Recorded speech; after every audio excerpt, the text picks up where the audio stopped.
Have you ever walked away from a conversation feeling like you were losing your mind?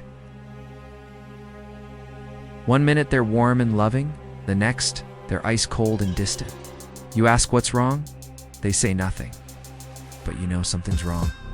You try to explain yourself, and somehow you end up apologizing for something you didn't even do. If this sounds familiar, you're not crazy. You've encountered a mind game player, and by the end of this video, you'll know exactly what they're doing, why they're doing it, and how to stop playing along. And here's the unsettling truth. They're everywhere. In your workplace, in your relationships, maybe even in your family. They're the people who make you question your sanity, doubt your memory, and wonder if maybe you're the problem. But you're not. And understanding the psychology behind mind games isn't just about identifying toxic people. It's about protecting yourself, reclaiming your reality, and learning to spot manipulation before it dismantles your sense of self. So let's dive deep. Let's explore what drives people to play mind games, how these games work, and most importantly, how to stop playing along. The nature of mind games aren't just casual miscommunication or occasional misunderstandings. They're deliberate psychological tactics designed to manipulate, control, or gain advantage over another person. The manipulation is often covert, masked by innocent-sounding communication that leaves you confused rather than confronted. Psychologists define mind games as an organized series of transactions that operate on two levels simultaneously. The social level, what's being said, and the psychological level, what's actually happening. The surface conversation seems normal, even friendly, but underneath, there's a hidden agenda, concealed motivation that becomes clear only when you're already caught in the game. What makes mind games particularly insidious is their subtlety. Unlike overt aggression or obvious lies, mind games operate in gray areas. They exploit social norms, emotional vulnerabilities, and your natural desire to trust and connect. By the time you realize you're being manipulated, you're often so disoriented that you can't articulate what's wrong. Research in behavioral psychology shows that people who consistently play mind games often learn these tactics early in life. Maybe they grew up in environments where direct communication was unsafe, where manipulation was modeled by parents or caregivers, or where getting needs met required strategic deception rather than honest expression. But here's what's crucial to understand. The fact that someone learned these behaviors doesn't make them any less harmful. And while we can have compassion for why people became manipulative, that compassion shouldn't come at the cost of your mental health. The psychology of the player, so what drives someone to play mind games? Why would anyone choose manipulation over honest communication? The answer is almost always about control and self-protection, though the players themselves might not be consciously aware of this. Many habitual game players operate from a place of deep insecurity. They don't trust that being authentic will get them what they need. So they've developed elaborate strategies to influence others without risking genuine vulnerability. In their minds, if you knew the real them, you'd reject them. So they create confusion instead of connection. Believing that keeping you off balance keeps you engaged, there's also often a narcissistic element at play.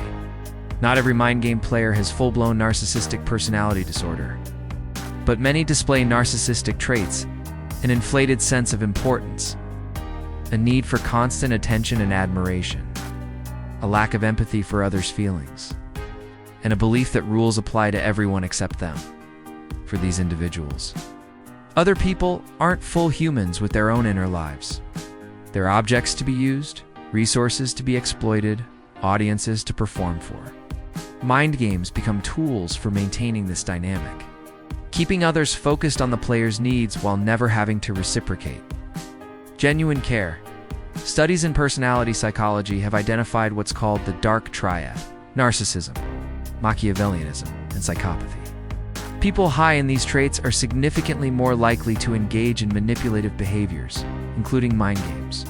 They view relationships as competitions to be won, rather than connections to be nurtured. But not all mind game players are dark triad personalities. Some are simply people who never learned healthy communication skills. They're emotionally immature, unable to regulate their own feelings, so they manipulate others to manage their internal chaos. It's not malicious in intention, but it's still destructive in impact. Common mind games decoded. Let's get specific. What do mind games actually look like in practice? Gaslighting is perhaps the most damaging game of all. The player systematically undermines your perception of reality. They deny things they said, insist events didn't happen the way you remember, and suggest that you're being overly sensitive or imagining things. Over time, you begin to doubt your own memory, judgment, and sanity. Example: you confront them about something hurtful they said. They respond, "I never said that. You're making things up. This is exactly why I can't talk to you. You twist everything I say." Silent treatment is passive-aggressive manipulation, where the player withholds communication to punish, control, or extract compliance. They create anxiety and uncertainty by refusing to engage, leaving you scrambling to figure out what you did wrong and how to fix it. Example: after a minor disagreement, they stop responding to your messages, avoid you at work, or act like you don't exist. When you try to address it, they say coldly, "I have nothing to say to you right now." Playing the victim is when someone consistently portrays themselves as helpless or unfairly, is treated to manipulate others into feeling guilty or providing support. They never take responsibility for their actions, always finding ways to position themselves as the wronged party. Example: you set a boundary about late-night calls. They respond, "Of course you don't want to talk to me. Nobody ever does. I guess I'll just deal with my problems alone like I always have." Hot and cold behavior creates emotional whiplash. The player alternates between intense attention and complete indifference, keeping you constantly anxious and seeking their approval. You never know which version you'll get, so you're always on edge trying to please them. Example: they text you constantly for days, making you feel special and important. Then suddenly, they disappear for a week with no explanation. When they return, they act like nothing happened. Triangulation involves bringing a third person into the dynamic to create jealousy, insecurity, or competition. The player uses others to validate themselves or make you feel replaceable, all while denying they're doing anything wrong. Example: they constantly mention how much time they spend with an ex, or how someone else really understands them in ways you don't. If you express discomfort, they accuse you of being jealous or insecure. Moving the goalposts means constantly changing expectations, so you can never succeed. No matter what you do, it's not enough or not right. The target keeps shifting, leaving you perpetually trying to earn approval that never comes. Example: you work hard on a project they requested. When you present it, they say, "Well, yes, but I thought you'd also include X and Y. I shouldn't have to spell everything out." The impact on targets: if you've been on the receiving end of persistent mind games, you know they don't just annoy you. They fundamentally alter your sense of reality and self. Psychological research on manipulation shows clear patterns in how targets are affected. First, there's the erosion of self-trust. When someone repeatedly tells you that your perceptions are wrong, that you're remembering things incorrectly, that you're being too sensitive, you start to internalize those messages. You begin second-guessing yourself constantly, even about things you know to be true. Then there's the emotional exhaustion. Mind games require constant vigilance. You're always analyzing conversations for hidden meanings, trying to predict mood shifts, walking on eggshells to avoid triggering the next game. This hypervigilance is mentally and physically draining. Many targets develop anxiety symptoms, racing thoughts, difficulty sleeping, physical tension, panic attacks. Because you can never predict when the next mind game will occur, your nervous system stays in a perpetual state of alert. Depression often follows. The accumulated invalidation, confusion, and self-doubt wear down your sense of worth. You might start believing the negative messages. Maybe you are too sensitive, too needy, too difficult. Maybe you are the problem. Isolation is another common consequence. Mind game players often work to separate you from support systems. They create drama with your friends, express discomfort with your family, monopolize your time, And because you're confused and ashamed, you might withdraw on your own, not knowing how to explain what's happening. Cognitive dissonance becomes a constant state. You know something feels wrong, but the player seems so confident, so sure of their version of reality. They might even be loving and kind at times, making you think maybe you're misreading things. This conflict between what you feel and what you're told creates unbearable internal tension. Studies on psychological abuse show that this kind of manipulation can have long-term effects comparable to other forms of trauma. Targets may develop complex PTSD, characterized by difficulty trusting others, problems with emotional regulation, and a persistent sense of worthlessness. Why people stay in the game if mind games are so damaging? Why do people continue engaging with game players? The answer isn't simple, and it's never about weakness or stupidity. In fact, highly intelligent, capable people often find themselves trapped in these dynamics. First is the boiling frog phenomenon. Mind games escalate gradually. The first instance seems like a misunderstanding. The second is brushed off as a bad day. By the time the pattern becomes undeniable, you're so invested in the relationship and so conditioned to the dysfunction that leaving feels impossible. Many targets have trauma histories that make them vulnerable to manipulation. If you grew up in an unpredictable or invalidating environment, mind games might feel normal, even comfortable in a twisted way. Your nervous system learned early that love and confusion go together, so you might not even recognize manipulation as abnormal. There's also the intermittent reinforcement trap. Game players aren't consistently awful. They mix manipulation with moments of genuine or seemingly genuine warmth and connection. This unpredictability creates a powerful psychological bond, similar to what happens with gambling addiction. Those occasional wins keep you coming back, hoping the good version will stay. Fear is a huge factor. Many people stay because they're afraid of the game player's reaction to leaving. Will they rage? Will they spread lies? Will they turn others against you? These aren't unreasonable fears. Game players often escalate when they lose control. Some people stay because they believe they can help the player change. They see glimpses of vulnerability or pain and think, if I just love them enough, support them enough, they'll stop the games. This is a compassionate impulse, but it's based on a misunderstanding. You can't love someone into changing behaviors they're not willing to address. And sometimes, people stay simply because they don't realize they have a choice. The manipulation has been so effective that they've internalized the player's narrative. No one else will want you. You're lucky to have me. You couldn't make it on your own. These lies become the prison walls. The childhood origins. As with most behavioral patterns, the roots of habitual mind game playing often trace back to childhood. Understanding these origins doesn't excuse the behavior, but it does provide context.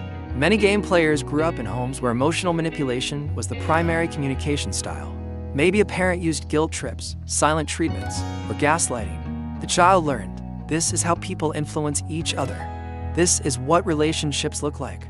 Direct communication is either ineffective or dangerous. Some grew up in chaotic, unpredictable environments where they never felt safe. Playing mind games became a survival strategy, a way to create some sense of control in an uncontrollable world. If I can manipulate the situation, I can protect myself. If I can keep others confused, they can't hurt me. Others experienced emotional neglect. Their feelings were ignored or minimized. Their needs went unmet. They learned that direct requests don't work, so they developed indirect, manipulative ways to get attention and care. Mind games became the only language that seemed to generate a response. There's also the role modeling factor. Children who watch parents manipulate each other learn that this is normal relationship behavior. They don't develop empathy because empathy wasn't modeled. They don't learn direct communication because they never saw it practiced. Some game players were praised for being clever or getting their way through manipulation. Maybe they learned to pit parents against each other, or they discovered that playing victim got them out of consequences. These behaviors were reinforced, and they carried them into adulthood. Attachment theory offers additional insight. People with insecure attachment styles, particularly fearful avoidant attachment, often resort to mind games. They desperately want connection, but are terrified of vulnerability, so they create complex strategies to keep people close but not too close, engaged but not truly known. The confrontation dilemma. So what do you do when you realize someone in your life is a habitual mind game player? The natural instinct is to confront them. You're playing mind games. You need to stop. But here's the painful reality. Direct confrontation with a skilled manipulator rarely goes well. They'll deny it. They'll gaslight you about the gaslighting. They'll turn it around and make you the problem. You're always looking for drama. You're so paranoid. I can't say anything without you analyzing and attacking me. They might play victim. I can't believe you'd accuse me of this. I've done everything for you. And this is how you repay me. Or they'll use your confrontation as ammunition. See? This is what I'm talking about. You're always attacking me. I can't win with you. Research on dealing with manipulated individuals shows that confrontation only works if the person has genuine insight into their behavior and authentic motivation to change. Most habitual game players have neither. So what's the alternative? First, trust your gut. If something feels off, it probably is. Don't let anyone convince you that your instincts are wrong. Document interactions. Keep records of conversations, especially if you're being told you're misremembering things. Having proof helps you maintain your grip on reality. Set firm boundaries. You can't control the player's behavior, but you can control your responses. Decide what you will and won't tolerate, and follow through with consequences. Limit engagement. Don't feed the games by reacting emotionally or trying to explain yourself endlessly. Gray rock method. Responding with minimal emotion and information can be effective. Seek outside perspective.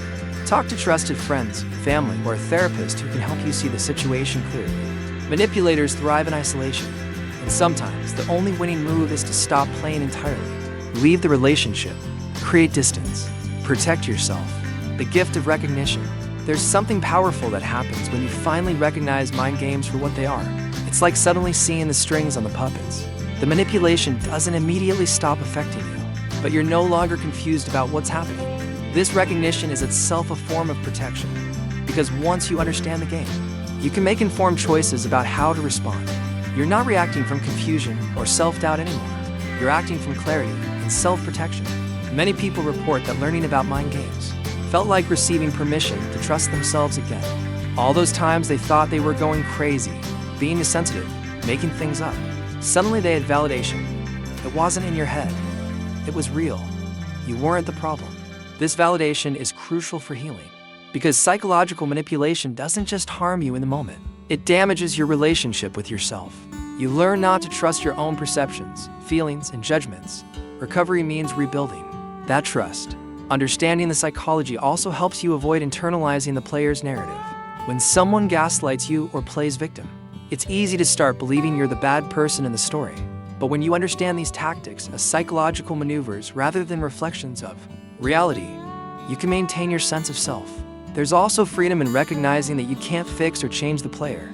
This realization might be disappointing, especially if you care about this person, but it's also liberating. You're not responsible for their growth. You're only responsible for your own well-being. Moving forward, if you've identified a mind game player in your life, what comes next depends on your circumstances and the nature of the relationship. For relationships you must maintain coworkers, family members you see regularly. Focus on emotional detachment. Don't expect authentic connection. Treat interactions as transactions. Keep conversations surface level and fact-based. Don't share personal information that could be weaponized. For relationships you're choosing to maintain friendships, romantic partners, consider whether the person is willing to acknowledge their behavior and work on it. Real change requires genuine insight and sustained effort. If they're defensive, dismissive, or manipulative about the manipulation itself, change is unlikely. For relationships you can leave, seriously consider whether staying serves your well-being. Sometimes love isn't enough. Sometimes history isn't enough. Sometimes the cost of staying is your mental health, and that's to high a price. As you distance yourself from game players, expect an extinction burst. When you stop responding to manipulation, they often escalate before giving up. They might love bomb, rage, recruit flying monkeys, or play extreme victim. This is the final test of your boundaries. Hold firm. Healing from prolonged exposure to mind games takes time. You might need therapy, particularly modalities that address trauma and help you rebuild trust in your perceptions. You'll need to practice self-compassion, recognizing that being manipulated doesn't reflect poorly on you. You'll also need to learn or relearn direct communication. If you've been immersed in a world of hidden agendas and double meanings, honest and straightforward interaction might feel vulnerable or even naive, but it's how healthy relationships function. Surround yourself with people who demonstrate consistent, genuine behavior. Notice how much easier life is when people say what they mean what they say, and take responsibility for their actions. This is the standard. Anything less is unacceptable. The deeper truth. Here's what often goes unspoken about mind games. They're ultimately a prison for the player too. Think about how much energy it takes to constantly manipulate, strategize, and maintain false narratives. Think about how lonely it must be to never show your real self, to never experience genuine connection, to always be performing and calculating. Game players often believe they're gaining control, protecting themselves in what they need. But what they're actually doing is condemning themselves to superficial relationships, devoid of real intimacy. They might win the game, but they lose everything that makes relationships meaningful. This doesn't mean you should stay and try to help them see this. That's not your job, but it might help you move forward without bitterness, not because they deserve your compassion, but because you deserve peace. The ultimate lesson of dealing with mind game players isn't about them. It's about you. It's about learning to value yourself enough to refuse manipulation. It's about trusting your perceptions, even when someone insists you're wrong. It's about choosing authenticity over game playing, even when games seem easier or safer. Because here's the truth. You were never meant to constantly question your reality, manage someone else's emotions, or contort yourself to avoid triggering the next manipulation. You were meant to take up space, trust your feelings, and connect with people who value honesty over control. So if you've been caught in someone's mind games, this is your exit sign. You're not crazy. You're not too sensitive. You're not the problem. You're someone who deserves relationships where communication is clear, intentions are honest, and your reality is respected, nothing less. And maybe that's the final game to stop playing, the one where you convince yourself you don't deserve better, because you do. You absolutely do.